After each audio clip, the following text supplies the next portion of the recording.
Imamat pasal 6. Tuhan berfirman kepada Musa, apabila seseorang berbuat dosa dan berubah setia terhadap Tuhan dan memungkiri terhadap sesamanya barang yang dipercayakan kepadanya, atau barang yang diserahkan kepadanya, atau barang yang dirampasnya, atau apabila ia telah melakukan pemerasan atas sesamanya, atau bila ia menemui barang hilang dan memungkirinya, dan ia bersumpah dusta dalam perkara apapun yang diperbuat seseorang sehingga ia berdosa.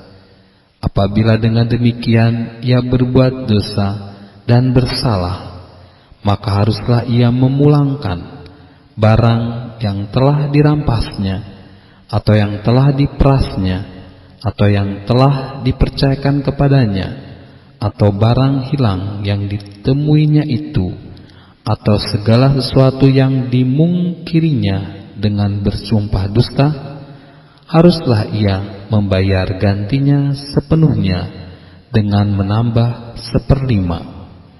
Haruslah ia menyerahkannya kepada pemiliknya pada hari ia mempersembahkan korban penebus salahnya. Sebagai korban penebus salahnya, haruslah ia mempersembahkan kepada Tuhan seekor domba jantan yang tidak bercela dari kambing domba yang sudah dinilai menjadi korban penebus salah, dengan menyerahkannya kepada imam. Imam harus mengadakan pendamaian bagi orang itu di hadapan Tuhan, sehingga ia menerima pengampunan atas perkara apapun yang telah diperbuatnya sehingga ia bersalah. Tuhan berfirman kepada Musa, perintahkanlah kepada Harun dan anak-anaknya, inilah hukum tentang korban bakaran. Korban bakaran itu haruslah tinggal di atas perapian, di atas mezbah semalam-malaman sampai pagi, dan api mezbah haruslah dipelihara menyala di atasnya.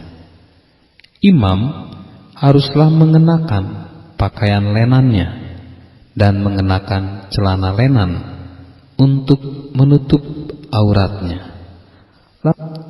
Lalu ia harus mengangkat abu yang ada di atas mezbah sesudah korban bakaran habis dimakan api, dan haruslah ia membuangnya di samping mezbah. Kemudian haruslah ia menanggalkan pakaiannya dan mengenakan pakaian lain, lalu membawa abu itu keluar perkemahan ke suatu tempat yang tahir. Api yang di atas mezbah itu harus dijaga supaya terus menyala, jangan dibiarkan padam. Tiap-tiap pagi imam harus menaruh kayu di atas mezbah, mengatur korban bakaran di atasnya, dan membakar segala lemak korban keselamatan di sana. Haruslah dijaga supaya api tetap menyala di atas mezbah, janganlah dibiarkan padam. Inilah hukum tentang korban sajian. Anak-anak Harun haruslah membawanya ke hadapan Tuhan ke depan mezbah. Setelah dihususkan dari korban sajian itu segenggam tepung yang terbaik dengan minyak, serta seluruh kemenyan yang di atas korban sajian itu, maka haruslah semuanya dibakar di atas mezbah sehingga baunya menyenangkan, sebagai bagian ingat-ingatannya bagi Tuhan. Selebihnya haruslah dimakan oleh Harun dan anak-anaknya. Haruslah itu dimakan sebagai roti yang tidak beragi di suatu tempat yang kudus. Haruslah mereka memakannya di pelataran kemah pertemuan. Janganlah itu dibakar beragi. Telah kuberikan itu sebagai bagian mereka daripada segala korban api-apianku. Itulah bagian Maha Kudus, sama seperti korban penghapus dosa dan korban penghapus salah. Setiap laki-laki di antara anak-anak Harun haruslah memakannya. Itulah suatu ketetapan untuk selamanya bagi kamu turun-temurun. Itulah bagianmu dari segala korban api-apian Tuhan. Setiap orang yang kena kepada korban-korban itu menjadi kudus. Tuhan berfirman kepada Musa, inilah persembahan Harun dan anak-anaknya yang harus dipersembahkan oleh mereka kepada Tuhan pada hari ia diurapi. 1/10 eva tepung yang terbaik sebagai korban sajian yang tetap, setengahnya pada waktu pagi dan setengahnya pada waktu petang. Haruslah itu diolah di atas panggangan bersama-sama minyak. Setelah teraduk, haruslah engkau membawanya dan mempersembahkannya sebagai korban sajian, sesudah dibakar dan berpotong-potong sebagai bau yang menyenangkan bagi Tuhan. Dan imam dari antara anak-anaknya yang diurapi sebagai penggantinya haruslah mengolahnya. Itulah suatu ketetapan untuk selamanya. Seluruhnya haruslah dibakar bagi Tuhan.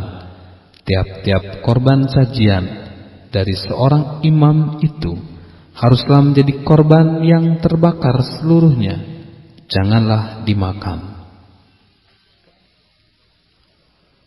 Tuhan berfirman kepada Musa demikian, katakanlah kepada Harun dan anak-anaknya, inilah hukum tentang korban penghapus dosa. Di tempat korban bakaran disembelih, disitulah harus disembelih korban penghapus dosa di hadapan Tuhan. Itulah persembahan Maha Kudus. Imam yang mempersembahkan korban penghapus dosa, itulah yang harus memakannya. Haruslah itu dimakan di suatu tempat yang kudus, di pelataran kemah pertemuan. Setiap orang yang kena kepada daging korban itu menjadi kudus, dan bila darahnya ada yang terpecik kepada sesuatu pakaian, haruslah engkau mencuci pakaian itu di suatu tempat yang kudus. Dan belanga tanah tempat korban itu dimasak haruslah dipecahkan, dan jikalau dimasak di dalam belanga tembaga, haruslah belanga itu digosok dan dibasuh dengan air. Setiap laki-laki di antara para imam haruslah memakannya. Itulah persembahan Maha Kudus. Tetapi setiap korban penghapus dosa yang dari darahnya dibawa sebagian ke dalam kemah pertemuan untuk mengadakan pendamaian di dalam tempat kudus, janganlah dimakan, melainkan dibakar habis dengan api.